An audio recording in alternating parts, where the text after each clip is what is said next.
आज हम बात करेंगे एक ऐसे विधेयक की जो ब्रिटिश संसद में भारत के लिए बनाया गया अंतिम विधेयक था। हम बात कर रहे हैं भारतीय स्वतंत्रता अधिनियम 1947 की। यह अधिनियम यूनाइटेड किंगडम की संसद द्वारा पारित वह विधान है जिसके अनुसार ब्रिटिश भारत का दो भागों यानी भारत और पाकिस्तान नामक दो देशों में विभाजन कर दिया गया था। यह अधिनियम 18 जुलाई 1947 को स्वीकृत हुआ और 15 अगस्त 1947 को भारत का विभाजन कर दिया गया। भारतीय संवैधानिक विकास के क्रम में अनेक विधेयक ब्रिटिश संसद ने पारित किए, लेकिन 1947 का भारतीय स्वतंत्रता अधिनियम ब्रिटिश संसद द्वारा भारत के लिए अंतिम किंतु सबसे अत्यधिक महत्वपूर्ण अधिनियम था। भारतीय स्वतंत्रता अधिनियम 1947 द्वारा भारत ने 200 वर्षों से चले आ रहे ब्रिटिश शासन से मुक्ति पाई थी। नमस्कार, मेरा नाम है अनीश कुमार और आप देख रहे हैं स्टडी दर्शन इंडिया का खास कार्यक्रम हमारा संविधान। चलिए देखते हैं क्या था इस अधिनियम में।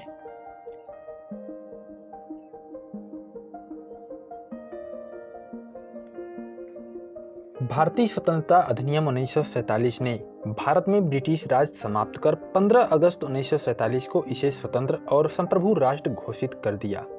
इसने भारत का विभाजन कर दो स्वतंत्र डोमिनियनों संप्रभु राष्ट्र भारत और पाकिस्तान का सृजन किया, जिन्हें ब्रिटिश राष्ट्रमंडल से अलग होने की स्वतंत्रता थी। इसने वायसराय का पद समाप्त कर दिया और उसके स्थान पर दोनों डोमिनियन राज्यों में गवर्नर जनरल पद का सृजन किया, जिसकी नियुक्ति नए राष्ट्र की कैबिनेट की सिफारिश पर ब्रिटेन के ताज को करनी थी। इन पर ब्रिटेन की सरकार का कोई नियंत्रण नहीं होना था। इसने दोनों डोमिनियन राज्यों के संविधान सभाओं को अपने अपने देशों का संविधान बनाने और उसके लिए किसी भी देश के संविधान को अपनाने की शक्ति दी। सभाओं को यह भी शक्ति दी गई कि वे किसी भी ब्रिटिश कानून को समाप्त करने के लिए कानून बना सकती थीं।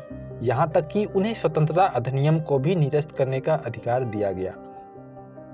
इसने दोनों डोमिनियन राज्यों की संविधान सभाओं को यह शक्ति प्रदान की कि वे नए संविधान का निर्माण एवं कार्यान्वित होने तक अपने अपने संबंधित क्षेत्रों के लिए विधानसभा बना सकती थी।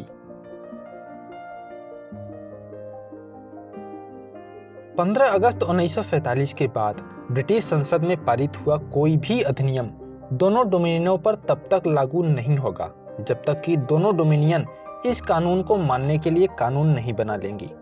इस कानून ने ब्रिटेन में भारत सचिव का पद समाप्त कर दिया। इसकी सभी शक्तियां राष्ट्रमंडल मामलों के राज्य सचिव को स्थानांतरित कर दी गई। इसने 15 अगस्त 1947 से भारतीय रियासतों पर ब्रिटिश संप्रभुता की समाप्ति की भी घोषणा कर दी। इसके साथ ही आदिवासी क्षेत्र समझौता संबंधों पर भी ब्रिटिश हस्तक्षेप समाप्त हो गया।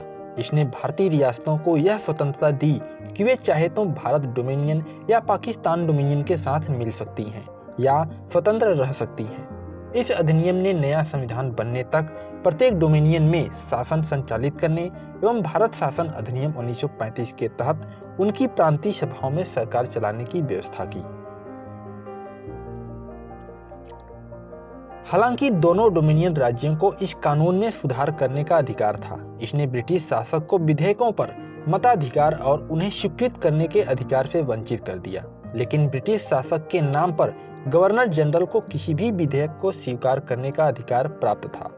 इसके अंतर्गत भारत के गवर्नर जनरल एवं प्रांतीय गवर्नरों को राज्यों का संवैधानिक प्रमुख नियुक्त किया गया। इन्हें सभी मामलों पर राज्यों की मंत्रिपरिषद के परामर्श पर कार्य करना होता था। इसने शाही उपाधि से भारत का सम्राट शब्द समाप्त कर दिया। इसने भारत के राज्य सचिव द्वारा सिविल सेवा में नियुक्तियां करने और पदों में आरक्षण करने की प्रणाली समाप्त कर दी। 15 अगस्त 1947 से पूर्व के सिविल सेवा कर्मचारियों को वही सुविधाएं मिलती रहीं जो उन्हें पहले से प्राप्त थीं। इस वीडियो में इतना ही। मिलते हैं अगले वीडियो में, तब तक के लिए नमस्कार।